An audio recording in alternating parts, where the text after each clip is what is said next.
trees, God made the fruit. And since God made the birds, I like Grey Goose.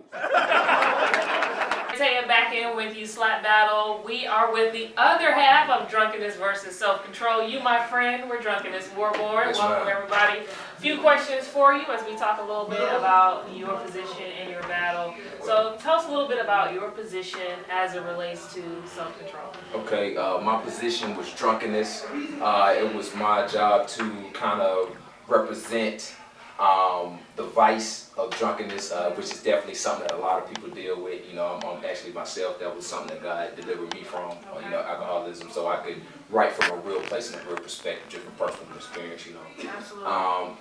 So as opposed to self-control, it takes self-control to resist the temptations, you know, whether it be drunkenness or whatever else it may be. Absolutely. So yeah, as drunkenness, it was my goal to be the bad guy, you know, to make self-control seem as lame as I possibly could, you know, like you were saying before, just kind of trying to pick on them a little bit and, you know, make them look cheesy, you know. So, right. Well, one of the things that you really did do is stress the mass appeal of drunkenness.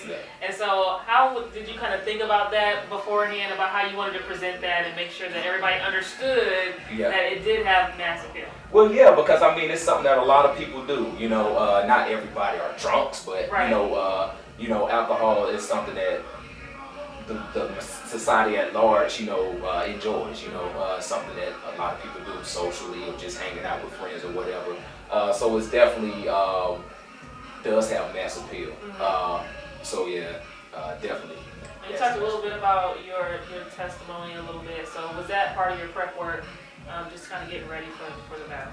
Well, I definitely would have to say I kind of put myself back in that place of, you know, just the fun that I thought I was having. You know, it's always, you know, a little bit and a little bit and a little bit, you're having a good time until you realize you're stuck in the trap, you know, and it's a little bit, till you're not controlling it anymore, but it's controlling you, you know. So definitely that was going through my mind as well. And of course I have to ask you also, what do you think about the slap battles as a forum and you know, what you guys are aiming to do, you know, to reach out to people? I think it's great.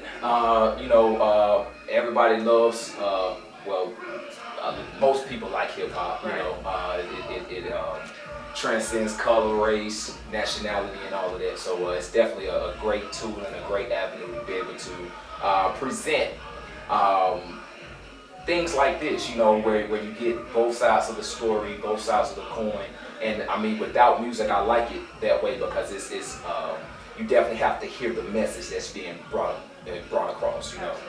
So people hear clearly what it is that you're trying to say, the point that you're trying to make, and I believe everybody leaves and takes away something from it, you know.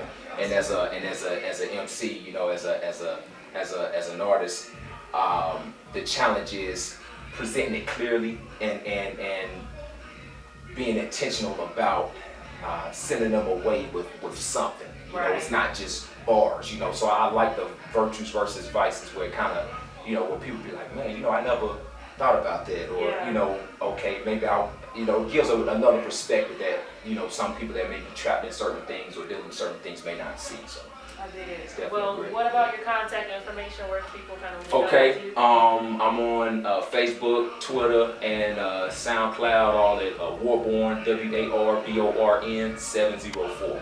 Also, you can get at me at www.jhlmg, that's just his league music group.com. So hit me up on any of those, man.